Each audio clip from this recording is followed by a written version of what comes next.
Salut, c'est Maxime, je suis content de vous retrouver sur la chaîne Man vs Watch pour vous parler, cette fois-ci d'une marque que j'adore, une marque française et qui est plutôt discrète je trouve, alors qu'elle fait des trucs super sympas. Déjà tout d'abord, et bienvenue, si vous débarquez sur la chaîne que vous ne la connaissez pas, sachez que je parle ici d'horlogerie, un petit peu en toute décontraction, j'ai envie de dire. Donc si ça peut vous plaire, n'hésitez pas bien sûr à vous abonner. Sachez que j'aime aussi vous parler de choses qu'on ne voit pas forcément ailleurs. On connaît Nantes, on connaît les Canaries qui jouent à la Beaujoire, mais ici je vous parle d'autres personnes qui ne courent pas après la balle, mais après le temps. Et je suis très heureux de vous parler encore une fois de la marque Acrone et de vous présenter leur nouvelle collection, la C02 Héritage, et notamment d'un modèle en particulier, malgré que vous verrez, il y a 4 modèles en tout dans cette nouvelle collection. Pour les connaisseurs, la collection C02, c'est la collection qui concerne les montres dites de plongée. Et il y a 2 ans, je vous avais déjà parlé de cette collection, la C02, un modèle en tout cas que j'avais vraiment adoré. Alors autant vous dire que quand la marque m'a contacté pour vous parler de cette nouvelle mouture, j'ai tout de suite dit oui. Héritage, ce sont 4 modèles différents, directement inspirés de montres de plongée vintage et qui ont eu leurs belles heures à leur époque. Dans cette vidéo, je vais me concentrer sur le modèle décompression, reconnaissable à sa lunette jaune. Et pour avoir d'autres informations sur la collection en général, je vous invite à aller regarder la vidéo qu'a pu tourner Julien de la chaîne Remontre directement chez Acrone avec Victor, leur horloger. Un de leurs horlogers en tout cas. Et la grosse particularité de la collection C02 Héritage vient du choix du calibre emboîté. On a ici le renouveau, la renaissance de France Ébauche, et cela permet aux montres de bénéficier d'un petit bout d'histoire de l'horlogerie française dans ses entrailles. Le but d'Acrone est d'avoir la possibilité un jour de fabriquer des montres 100% françaises. Et ça, moi, je peux que approuver, parce que ce serait franchement génial.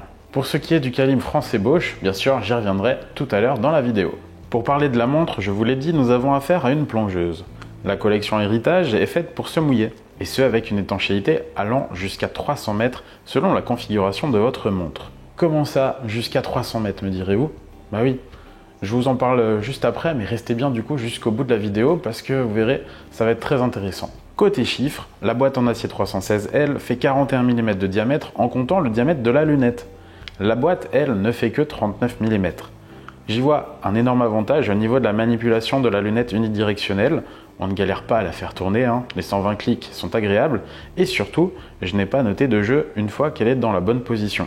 Précision qu'il est bon de signaler, l'insert est en saphir et donc inrayable. Son épaisseur est de 14,5 mm, mais c'est aussi en partie grâce ou à cause de son verre saphir double dôme de 2 mm qui lui donne un côté vintage que j'adore. Il joue un petit rôle de loupe qui fait bien ressortir le cadran malgré une ouverture de boîte contenue. Le saphir est traité anti-reflet à l'intérieur. Son corne à corne de 45 mm la rend portable par la majorité des personnes.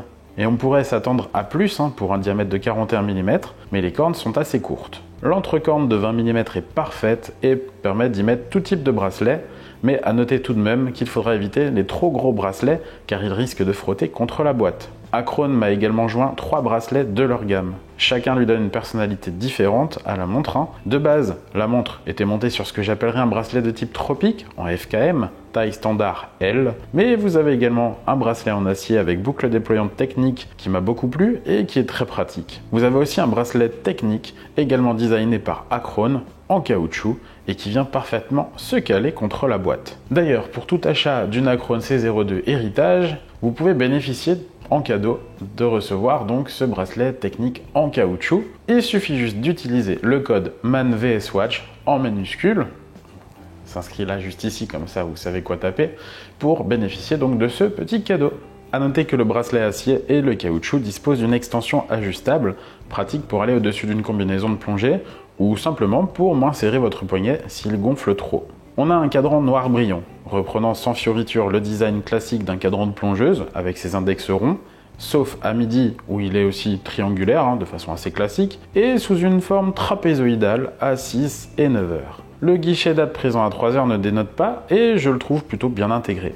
On retrouve le logo Acrone à midi, le nom de la collection en jaune à 6 heures avec l'étanchéité, et petite note de fantaisie si j'ose dire, mais que j'aime beaucoup, la trotteuse est jaune et rappelle la lunette équipée de la table de décompression comme les avaient certaines anciennes montres. Je précise bien anciennes montres car de nos jours cette table de décompression n'est plus utilisée.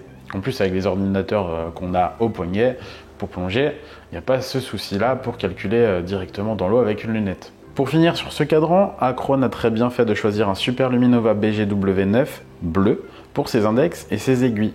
C'est une petite touche de modernité qui se marie bien avec le jaune. Et je vais rebondir aussi sur un petit point négatif, mais bon, honnêtement assez léger, au niveau de ce Super Luminova. Et certains du coup auront aussi tiqué quand je parlais de montre de plongée. Eh bien oui, il n'y a pas de Super Luminova présent sur la lunette. Ce qui peut être un petit peu dérangeant quand on n'a pas ce genre de marqueur sur une montre de plongée. Après, n'hésitez pas à me dire en commentaire si c'est normal pour des montres équipées d'une lunette de table de décompression. Peut-être que c'est totalement normal et dans ce cas-là, alors là, il n'y a aucun problème. Mais c'est vrai qu'on est habitué à avoir des lunettes de plongeuse équipées donc de la petite pastille à midi. La petite pastille qui va briller comme il faut lorsque vous êtes dans l'eau. Dernier point sur la lunette, celle-ci est divisée en deux cercles. En jaune pour la table de calcul de décompression, basée sur des temps de plongée, sur la profondeur, mais on a également un cercle interne gravé sur 60 minutes. On a du coup une transition nette entre le cadran et la lunette. Ça fait partie des petits détails que j'ai appréciés sur cette C02. Tout comme le boîtier brossé, mais dont le fin chanfrein des cornes est poli.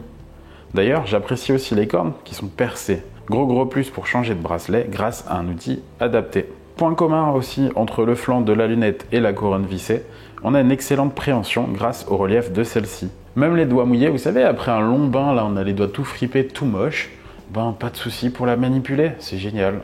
Vraiment un super bon grip.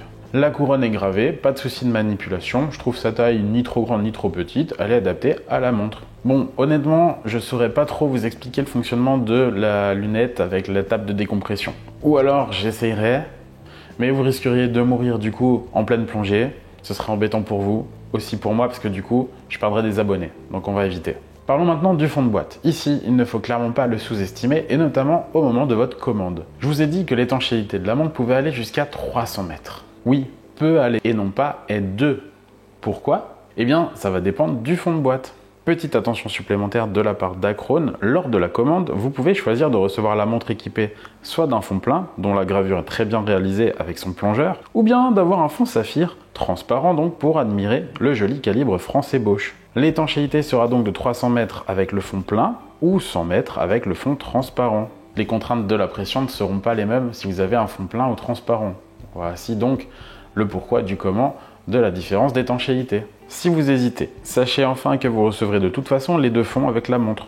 Comme ça, libre à vous de changer les fonds quand vous voudrez chez un horloger, histoire d'être sûr de la bonne étanchéité. Et de plus, les montres C02 Héritage sont en édition limitée et numérotée à 300 exemplaires, et les fonds de boîte sont gravés de ces informations. La numérotation se fait dans l'ordre des commandes.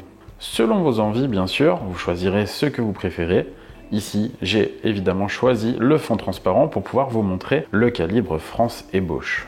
Eh bien, parlons-en de France et Bosch. Quelques mots. Si France et Bosch a connu des grandes heures de gloire jusqu'aux années 70 et était même le deuxième fabricant d'ébauches au monde, eh bien, forcément, avec la crise du quartz, de multiples ventes et rachats, l'entreprise a fini par fermer définitivement en 2009. Et le renouveau de cette usine située à Mèche, dans le Doubs, viendra du groupe Festina, qui va racheter donc France et Bosch en 2017 dans le but de créer deux calibres France et Bosch. La conception verra l'alliance des savoir-faire de France et Bosch et de Soprod dans le but de créer un calibre dit premium pour des marques françaises désireuses de faire des calibres made in France. Actuellement, la manufacture France et Bosch opère sur les machines, on va dire, historiques, tout en ayant aussi du matériel beaucoup plus moderne, bien sûr.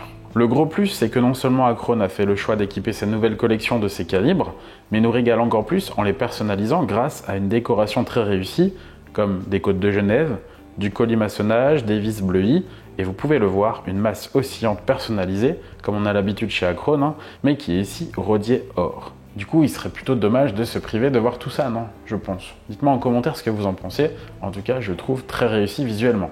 Et pour info, Acrone ne veut pas s'arrêter là, non. La marque est même en développement pour une complication qui viendrait se greffer donc sur un calibre France et Bosch pour les années à venir.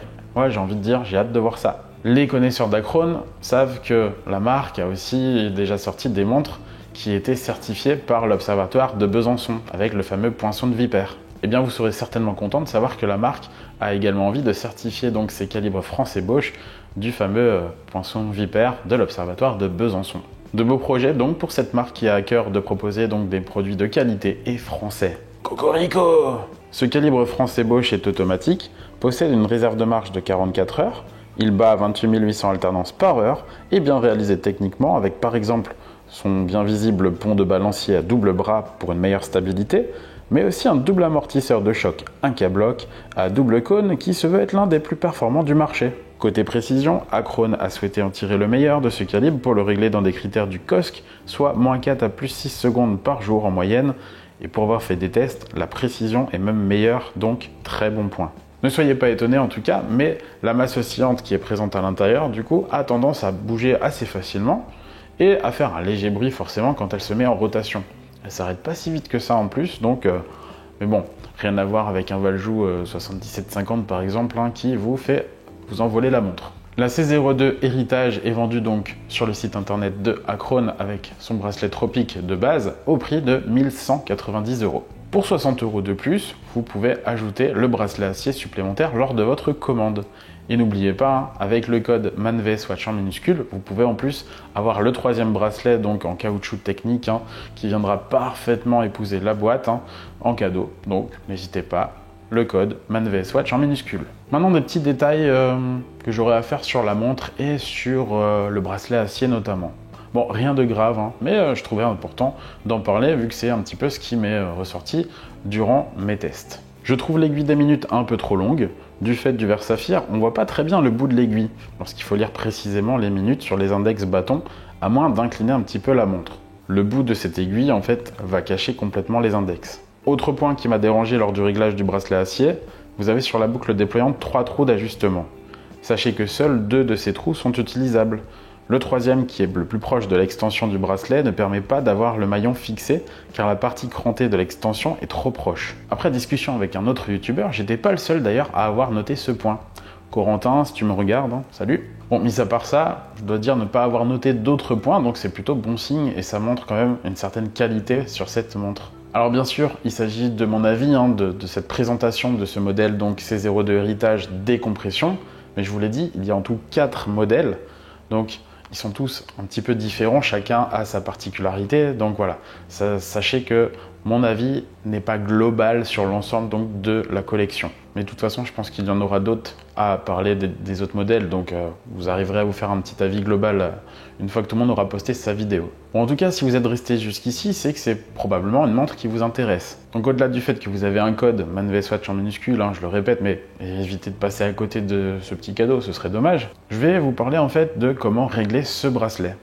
Parce que oui, en fait, c'est pas non plus comme un bracelet acier classique, on ne va pas enlever des maillons.